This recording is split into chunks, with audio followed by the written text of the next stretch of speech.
And welcome back to the Wellness Center podcast. My name is Chase Warburton, your host, and I am here helping destigmatize mental health one episode at a time. Thank you so much for tuning in to listen to this episode. If you're not already a part of this tribe, please make sure to like and subscribe so you can get updated on all of the phenomenal guests, all the phenomenal stories, and all of the phenomenal education that we're bringing to you on a weekly basis. The guest that I have today, guys, I can't even begin to explain not only the energy I'm feeling through the computer, but just the conversations that we've already had. This dude is in every term legendary. Right. So I'm super, super excited that he's on with me today. So for those listening in, please make sure to listen to the episode again all the way through. And as you're listening to it as well, just know that he is going to share so much valuable knowledge with you, not only from a story that you're going to be able to connect to, but from skills that you're going to be able to utilize on the day-to-day basis of your lives. And he's also going to share things that I know that are going to touch your heart and make you think about other people. So as those people come to mind, I want you to share this episode with them. I want you to share the wealth of knowledge that this podcast brings. So without further ado, I want to bring on my guest today because I am just so stinking excited for him. So my client is a holistic mental health and mindset coach. He has a background as a financial planner. He's been featured on over 100 podcasts discussing topics such as stress management, anxiety, and mental health. He is currently a masterwork story coach. He's facilitated over 1,000 story work sessions. And most importantly, above all else, he is a fiance, soon to be married, and he's a warrior son of God. Without further ado, the man, the myth, and the legend, Dave Robinson. Dave, how you doing Dude, today? I'm doing wonderful. I feel like we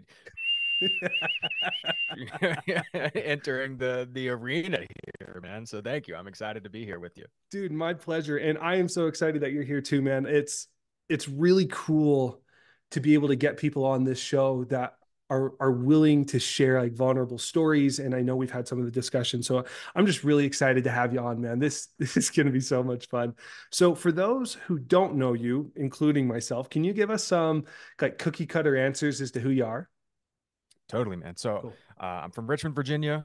Born 5 hours away in a little town called Abingdon, but I Mhm. moved here totally on my own. Just kidding. I was 6 months old, so I'm Richmond, Virginia through and through.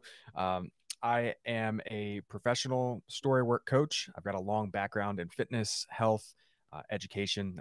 Actually went to college to be a high school history teacher and had a falling out with the subject matter like weeks before I graduated. So I've got a history degree and a minor in education. Mhm. Um, Ended up coaching at the University of Richmond as a D1 strength and conditioning coach. So worked with football, men's soccer, women's soccer, field hockey, lacrosse. Loved it. Really enjoyed all the aspects of it, other than the lack of flexibility of both time and income. So seeking that, I left that career and got put on a suit and tie and tried to make my dad and family proud, and did what I was quote unquote supposed to do, Mhm. and got a job as a financial planner, which I did for 6 years. And frankly, I never thought I was going to leave that career. Right. But I had a real calling in my gut. And though I could rationalize it with my head and feel it with my heart, I was like, I just had to listen to my gut to pull away from that and get back into coaching. So I've coached fitness, health, and now spend every second of my professional career coaching wellness, which is very whole encompassing from a mental health perspective, which is why I'm really pumped to chat with you on this particular show. Yeah, dude, that's awesome. Thank you. And you're right. I'm learning, right, with time and in my own practices and with bringing guests on such as yourself, that the realm of wellness and mental health is so broad. It's so vast. There's so many aspects of it that you wouldn't even think about until someone else brought it to your attention. So I love that you've had such an incredible life. You've done some amazing things. And I mean, just there, I know that there is so much to dive into. So I'm really grateful you're here as well, Dave. This is gonna be freaking awesome. So, Dave, let's get into the 5 questions. I want you to take us back to a young Dave Robinson.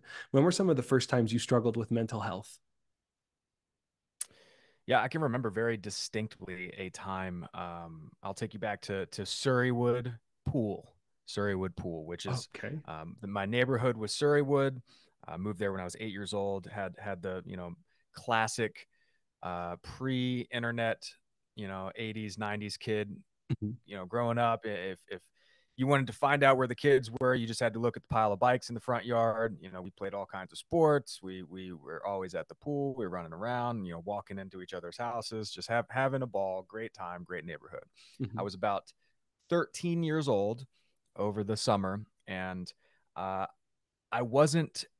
I was a well-rounded athlete, Mhm. but I wasn't really a. I didn't excel in any one particular sport. Gotcha. You know, I can, if I got a ball or, you know, something in my hands or at my feet, like I could do it, could do it pretty well, but I wasn't like excellent at any particular sport. And I noticed a couple of my other friends at that particular time, you know, getting a lot of or more attention, way more attention than I was from the opposite sex. You know, I was embarrassed to take my shirt off at the pool. I was a little chunkier, a little more big boned, had the glasses, had the curly hair, had the braces, just that awkward time, right? And I noticed, and now I can look back and see exactly, you know, hey, like in the context of life where this was and what was going on, but everything seemed so massively important in that stage of life. And uh, I was so embarrassed to take my shirt off at the pool that I stopped going to the pool. And this is, you know, the critical times of you know, prepubescent or just entering that stage of development, right? And Right. my mom kept kicking me out of the house, and I kept coming back in, you know, in the middle of the afternoon. She's like, "Why are you not at the pool with all your friends?" And I was like, "I'm embarrassed to go." And so I remember she drove me up to the YMCA, which was like a mile and a half away.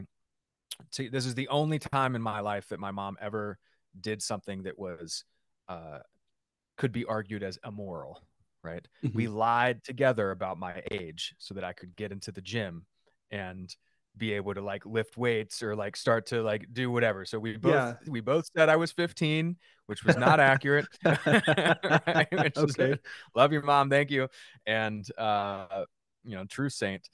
But I started going up there and I had zero guidance, man. I didn't know what I was doing, but I got on the elliptical and I was doing the bench press and the leg press, and that's about all I knew. But I would ride my bike up there or I would run up there. And over that summer, I started to notice physical changes in my body. I was like, whoa, you know, like if I apply myself physically, good things happen.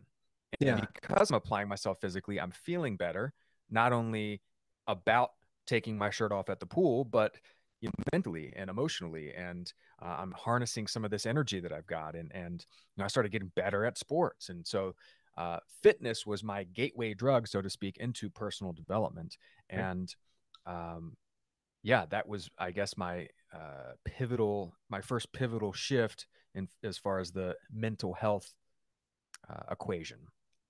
Yeah, dude, that's really cool. Thank you for sharing that. I love how moms are willing to lie so often For just to sure. help their kids out. And you know, it's like I wonder, like, is that actually an immoral thing? You know, to help you and do what was right for you. And but no, your mom sounds like I, an amazing person.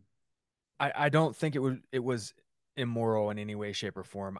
You know, she is very, very Catholic, very you know, like if she gets sainted in postpartum, I wouldn't be surprised, you know, Mhm. and uh very much a woman of her faith. I don't know if today she would go against, you know, doing something like that.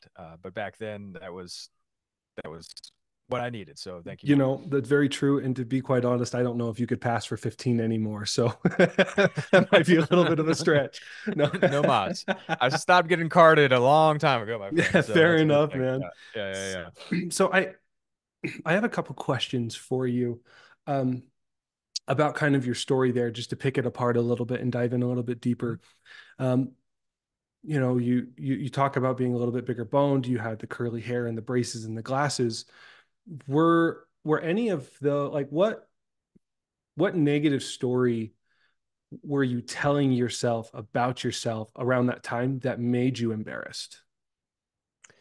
I'm not good enough. Yeah, I'm not good enough. That was really the key undertones of Hmm. a story. Right. I'm not good enough. I'm not worthy of love, you know, and Hmm. I didn't really have um, you know, we didn't really talk about self love growing up. We had a great family environment, but it wasn't, you know, it was different, I guess. Hmm. Like feelings weren't as open and vulnerable and discussed. Right. This was not millennials now having kids. The millennials were the kids, and so things are it definitely shifted recently, I think, which is a great thing. Yeah. But I definitely I'm not worthy. I'm not good enough. I'm not, you know, handsome or Hmm. sub your word for that, right? Um, not as good as other friends at sports, and Yeah. sports were a big part of my identity. And I wanted to be able to dribble like Matt or skate like Sam or Hmm. play volleyball like or basketball like Chris or whatever it was. And so Yeah. um, it was a comparison game for sure. Oh, absolutely. And did those friends like kind of perpetuate those negative core beliefs at all, or were they more supportive for you? I think they were rather neutral. Oh, good. I mean, I had a good group of friends, great group of friends. Some of those guys I'm still friends with to this Awesome. day, and which is super cool. I was the oldest. I had two younger sisters, and so I didn't really get the I didn't have older brothers that ragged on me or anything like that. And that wasn't Right. until college that I was like, oh wow, like this is how you this is kind of like what the deal is. This You is what just kind of like hazing hang is. back Yeah. and forth. Yeah, yeah, exactly. And I didn't go the fraternity route for a reason, but that's so I took that as like people being mean or bullying, even though it Hmm. was largely light natured and not like, you know, Dave, you fat, ugly. It was just, it was just like banter, but I Right. didn't know about the banter. That really wasn't where I came from, especially at that time frame in my life. And so, um, I think there were a couple, friends that I might have categorized it as like more negative. There were a couple friends, most of them, I wasn't really talking about it. Certainly, I wasn't talking about how it made me feel. Right. And then there's the other friends who were kind of more in my boat of, um, I would say more sensitive or have a higher emotional intelligence or attuned to various energies of people who Hmm. pick up very quickly that something might have been off and Yeah. could stop it or come over and get the pick me up or the boost or whatever it may be. Yeah, that makes a lot of sense, dude. And thank you for sharing. I really appreciate it. I love how your story is so unique and individual, and it's just cool. It's cool to learn about people on a platform like this. And I've got a deep question for you. So Yeah. those stories of I'm not enough, I'm not loved, I'm not attractive, right? How young were you when those stories were taught to you, right? Subconsciously. Yeah, great question. Which is a great observation, and most people don't know that many of our stories, the stories we tell ourselves, are inherited in some capacity. Like they're not really ours, Right. right? They might Generational be trauma. more generational trauma. In fact, the tagline of my company is "Create generational love," as opposed to "Break generational curses." Because I love switching the words around. Love it. Um, but the it might I don't really think it came from my parents. Definitely didn't come from my mom. I feel like my dad worked a ton. He was an attorney growing up, and he wasn't often around up until age 10, 11, 12, like right when I really needed and wanted somebody to toss the ball with and play with and like hang out with my dad. Like he was just working. So now I can see that. Back then I was like, you know must not be good enough. Dad doesn't want to hang out and play with me, right? And so Yeah. I could see that as being the, you know, a starter. Um, and some of those stories perpetuated for a long time, and Right. allowed because of those stories, I made some, various um, decisions that didn't serve me over Hmm. my life, and it took the hero's journey, so to speak, to get me around to the point of being able to assess that and analyze those stories and get to a point of healing from the ones that were hurtful and negatively impactful, and Yeah. create new narratives of architecting the reality. that I want for myself and want for myself. I love that, Dave. Well, you've just segued perfectly into our second question. So let's dive right into it. So the hero's journey. For those who are listening for the first time and don't know what the hero's journey or heroine's journey is, it's essentially when the hero comes to a moment in time where they have to undergo a very pivotal or extreme trial that forces them to take a look at their values and their beliefs and rise above the ashes, kind of like the rising of the phoenix. So, Dave, please explain and share with us your hero's journey. Yeah, and I love that you bring this up because I talk about this a lot with my clients. And I believe that our life is one big hero's journey, like a macro hero's journey. And then we're going through many micro hero's journeys throughout, Right. right? So I can see a ton of opportunities where I, had the call and refused the call and then met the mentor. And there's multiple different mentors along the way. And I can see a lot of, battles in the innermost cave. And I can see a lot of, coming back with the elixir and with the treasure and showing up in the new patterns and the, ordinary world, which is the hardest part, but then each one of those then I think cycles into a new hero's journey, right? And then we're in the Right. ordinary world for a while, and then we're like, oh, we hear that call, and it's like, no, but I can't. And then it's like, oh, but if I did, and I crossed the threshold because I met the mentor, and et cetera, et cetera. And so Yeah, yeah. I love this concept from a macro perspective. I was 27 ish, 28 ish, and I had been in a relationship with a girl who I thought I was going to marry for about 4 years at that point. Plus, we had dated twice in college, and plus we went to high school together, so I had a long history. I was in the depths of my financial planning career. I was like 4.5, 5 years in. I was grinding my face off. I was burning the candle at both ends. I was, had fallen out of fitness. So I was pretty unhealthy, but then I had gotten back into fitness. And so I was starting to get the ball rolling a little bit again.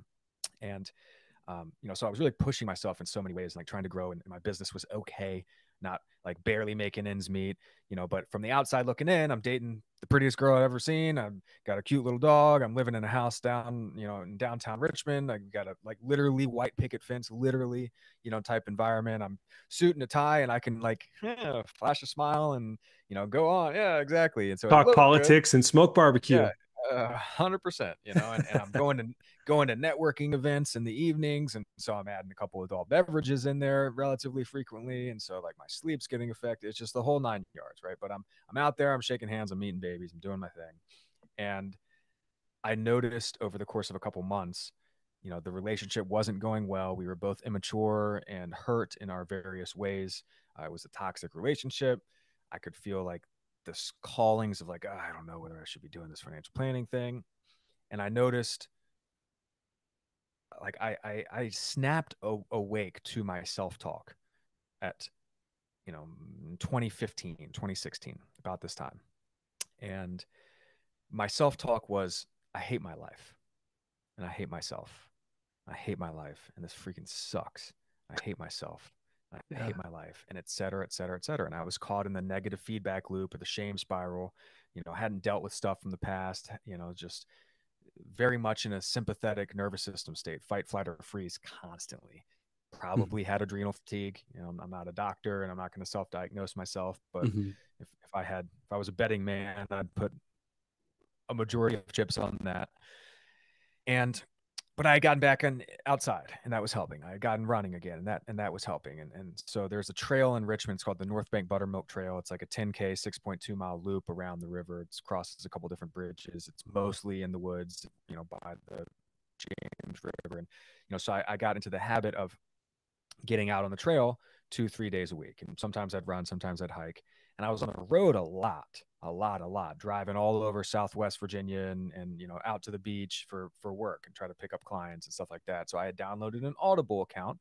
I was listening to a lot of books, listening to podcasts. It's kind of the very beginning of podcasts ish. And I found this book called Rebirth, which was about a guy who had lost his father, and he went on a pilgrimage. He walked the Santiago de Camino in northern Spain over the course of a month or something like that. Mhm. It's by this guy by the name of Kamal Ravikant, and that was his second book. It was my first introduction into him as an author. And then I, was, oh, this book was pretty cool. Like, let me like click into his author page on Audible and see what else he wrote. And he wrote this book called Love Yourself Like Your Life Depends on It. And it was super short. It was like an hour, Mhm. which was about the time it took me to run this loop. And I had a couple extra Audible credits, and I was like, oh, okay, I'll listen to this. And I put it on. And over the course of that hour, man, I cried, I laughed, I, had an eye-opening experience because Kamal's experience was very similar to mine, except different. Same, but different. He Right. was a Silicon Valley entrepreneur. He, was had lost a bunch of investor money. His business was failing. His relationship was failing. He was getting himself sick, and I could feel myself doing the same thing. Like I did not have disease, but I had extreme dis-ease. Same thing, same word, Yeah. right?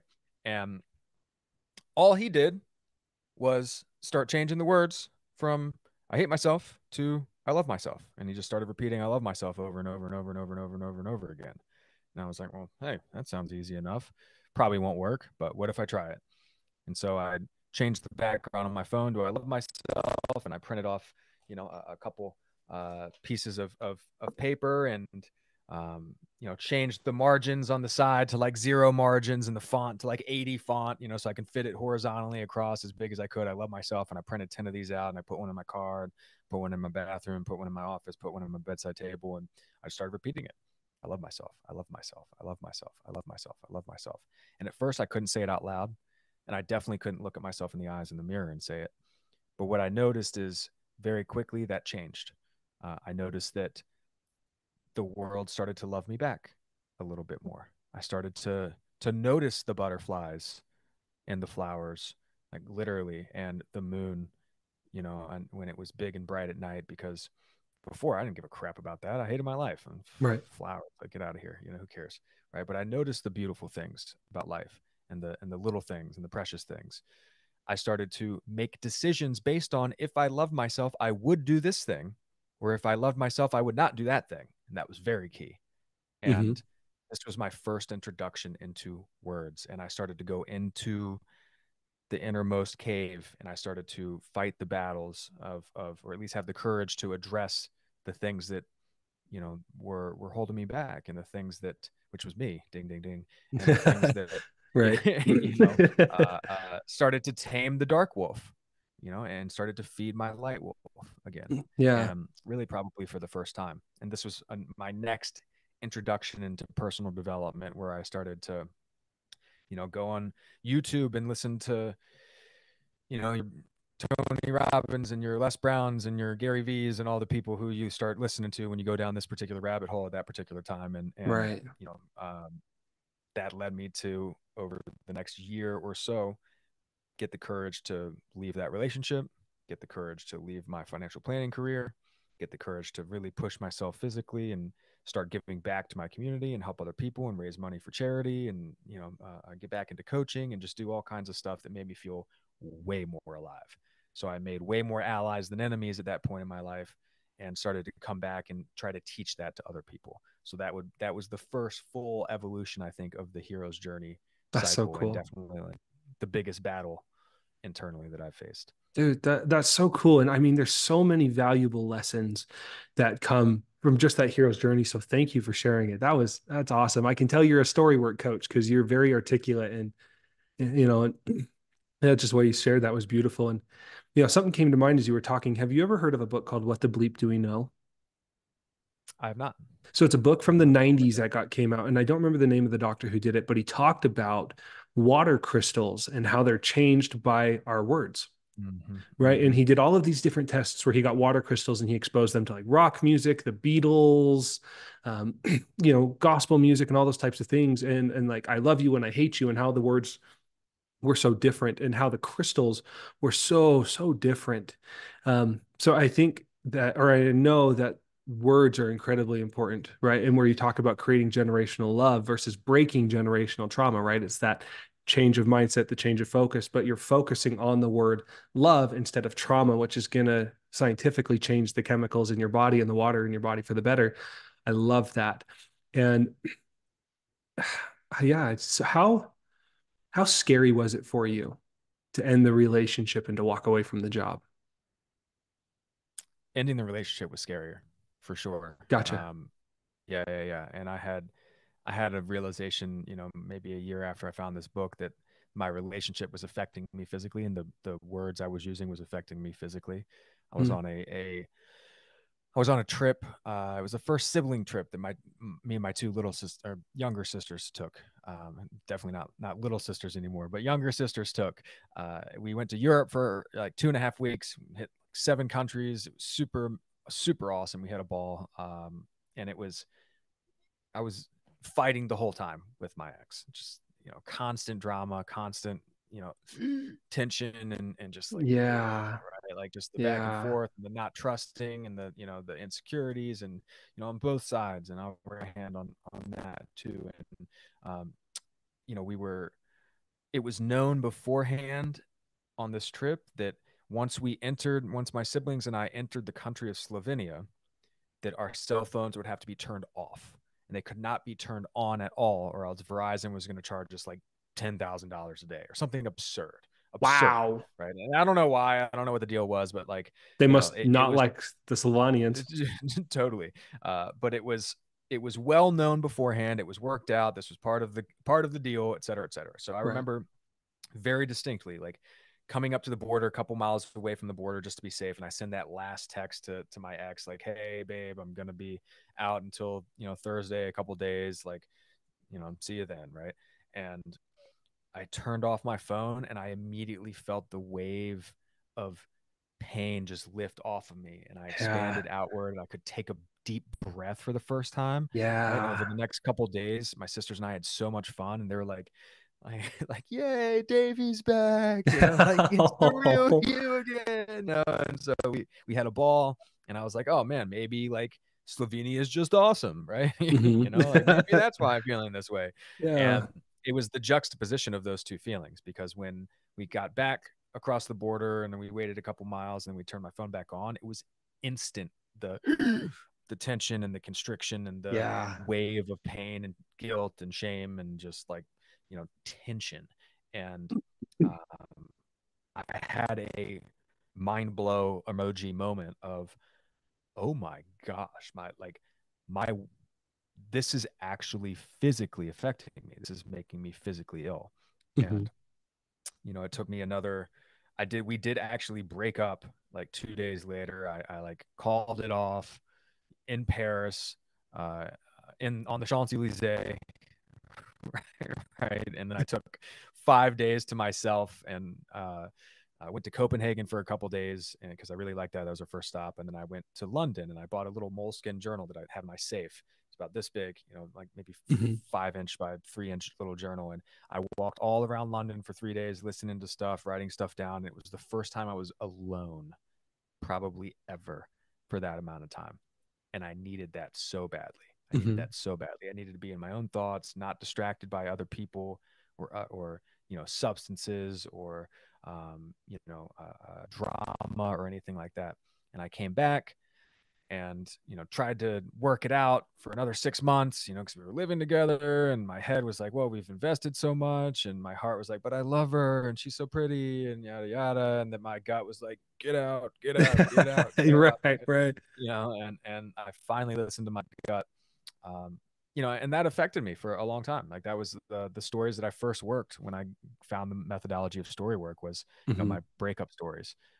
But it was also difficult to leave the financial planning career. But Yeah. that was a more of a inner knowing, and I had gotten more practice listening to my gut and listening to my intuition by that point. And so I was able to make a sounder, more efficient and quick decision, even Yeah. though it's still dragged out. But Of course. over time, I got better at listening and following through. That's amazing, man. Thank you. Thank you so much for not only sharing these journeys, these moments, these experiences. I know these are all very deep and personal to you. And I love that you're so willing to share these on a podcast that you didn't know about 2 weeks prior with a guy you don't know. So like, I really appreciate that. I feel like I'm learning a very deep part and intimate part of you. And I know that the listeners of this are feeling it as well. So you're just a stud, dude. I know you know that, but you're a stud. Um, Like, so my next question for you, you're obviously much farther along in the path of mental health and wellness in your journey, right? Of this overall hero's journey. And I love that you say that there are micro journeys and there are major journeys. And I have to be real with you. I'm kind of a fanatic when it comes to Shrek.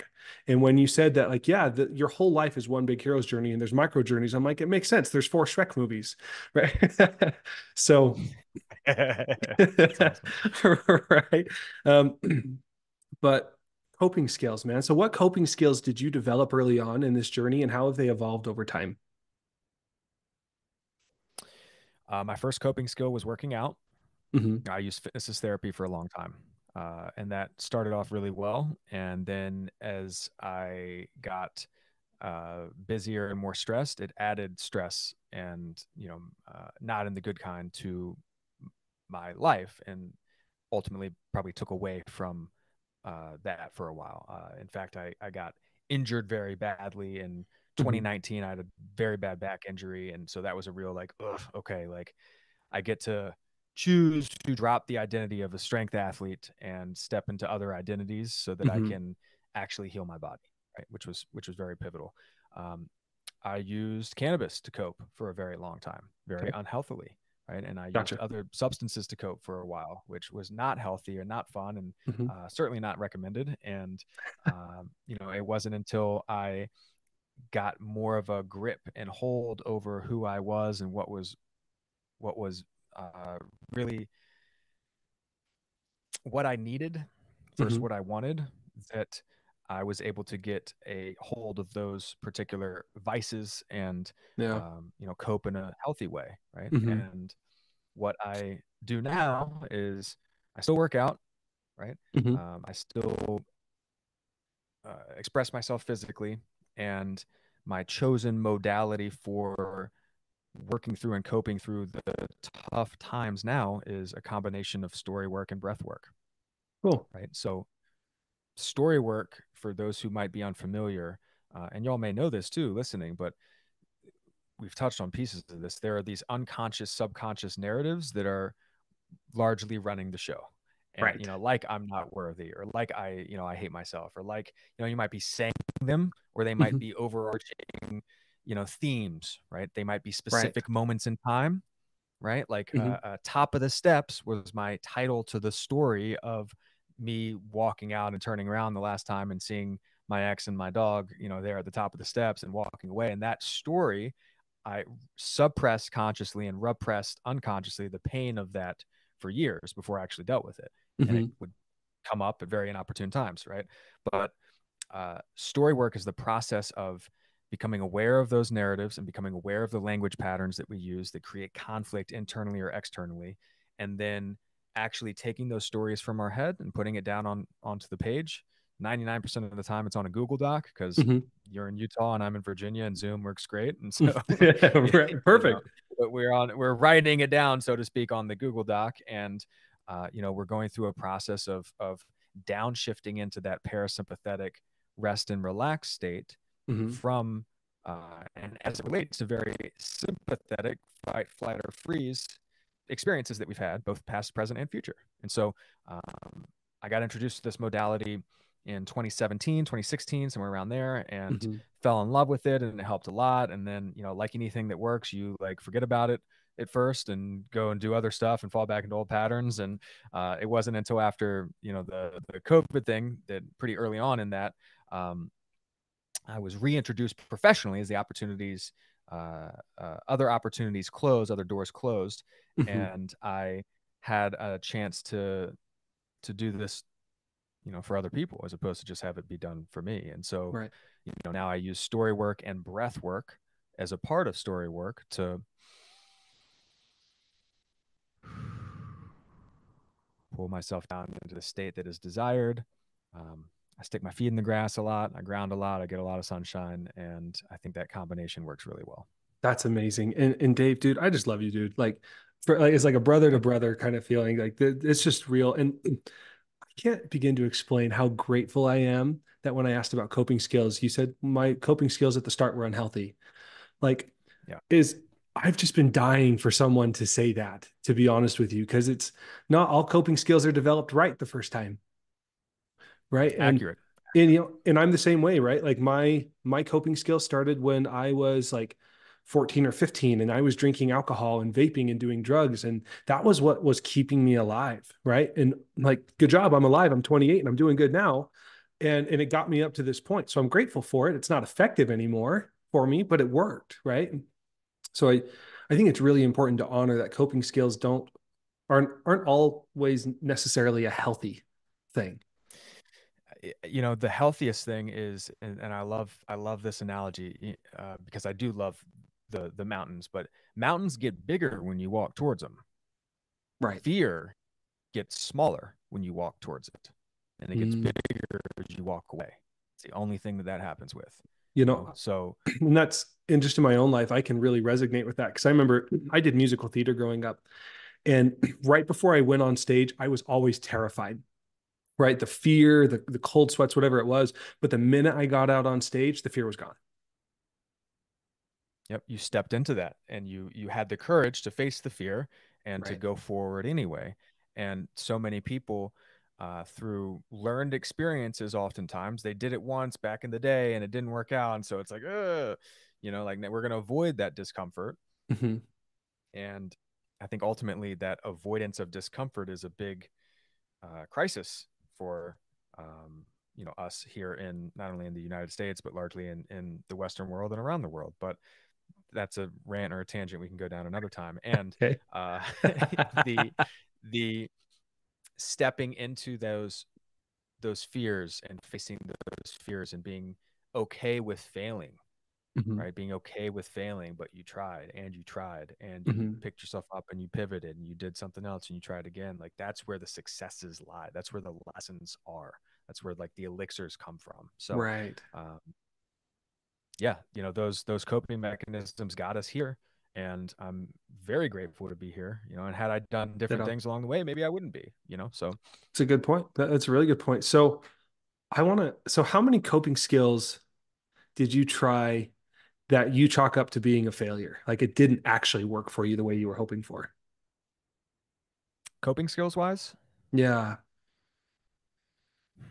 And I don't know if that question makes um, sense, but I know you were talking about how there are failures that ultimately lead us to success. I'm just curious as to if there were any practices or ideologies or methods that you attempted in this development of your coping skills that you would maybe chalk up as a failure, something that didn't actually work.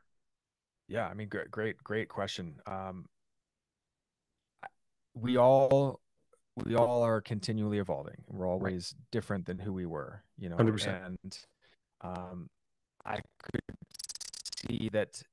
I got pretty good at soccer in high school. I wasn't recruited for any major schools, and I didn't want to go to the Virginia Military Institute, which was the only place that offered me a scholarship. And so I was like, all right, I'm going to go to school. Came to school as a 155-pound little, skinny haired, long haired soccer player kid. Right. And my Right. random roommate freshman year was a like 4-time national junior powerlifting champion, a couple inches Big shorter boy. than me, probably 50 pounds bigger than me, Hmm. and I had been in the gym, that my senior year and started lifting weights and stuff, but it was like pull-ups and leg press and, bench press and that was it, but Hmm. he introduced me to powerlifting.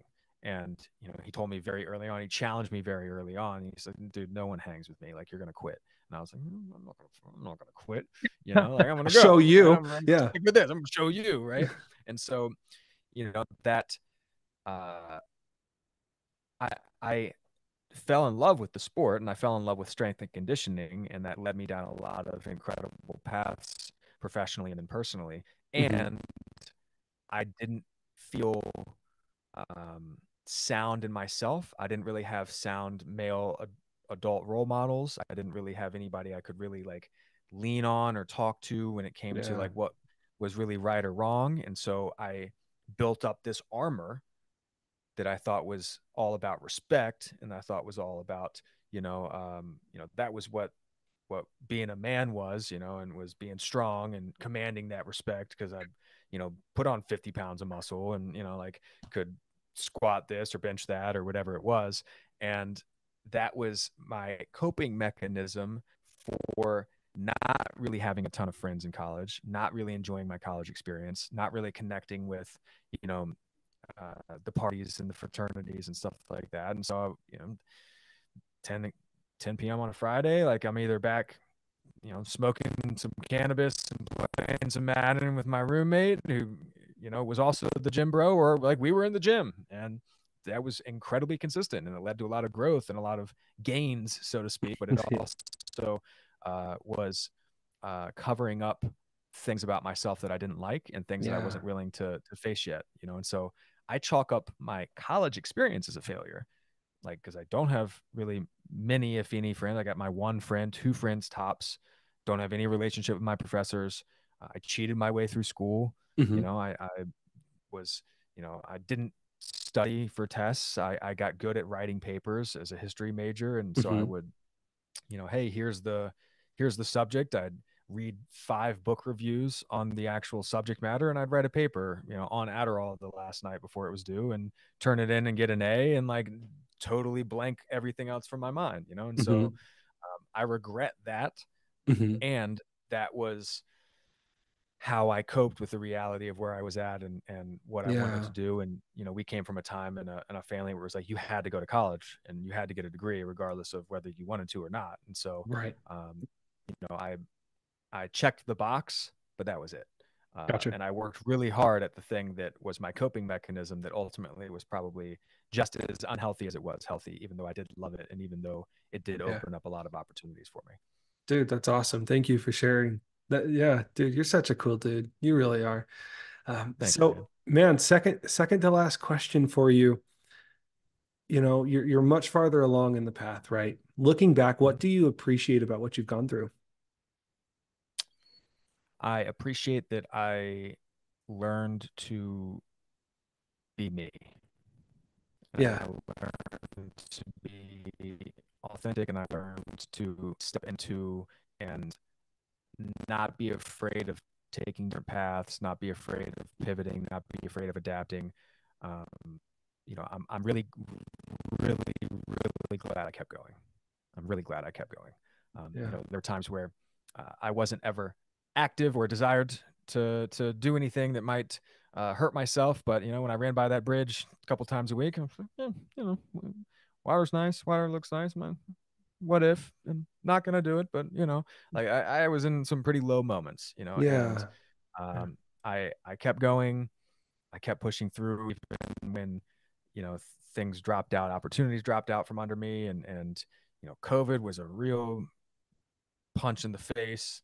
Um, I had just shut down my fitness facility. I just shut down my group workout classes. I just shut down everything, and I moved my life down to Mexico with a previous business partner to open a health and wellness retreat center. Hmm. Uh, just north of Belize on the Yucatan Peninsula. There's a sacred blue lagoon and a sacred Mayan jungle in this little town of 1,200 people. And I was, eating pollo that it was chicken that was alive that day. And I was playing barefoot soccer with the Ninos, and I was eating mangoes and bananas and picking up 5 Spanish words and getting a ton of interest and as far as, bringing people down. And we had put a down payment on this compound and actually moved into the compound, and I moved down to Mexico on March 2nd of 2020, and uh, borders closed on March 17th, 18th, something like that. Oh And no.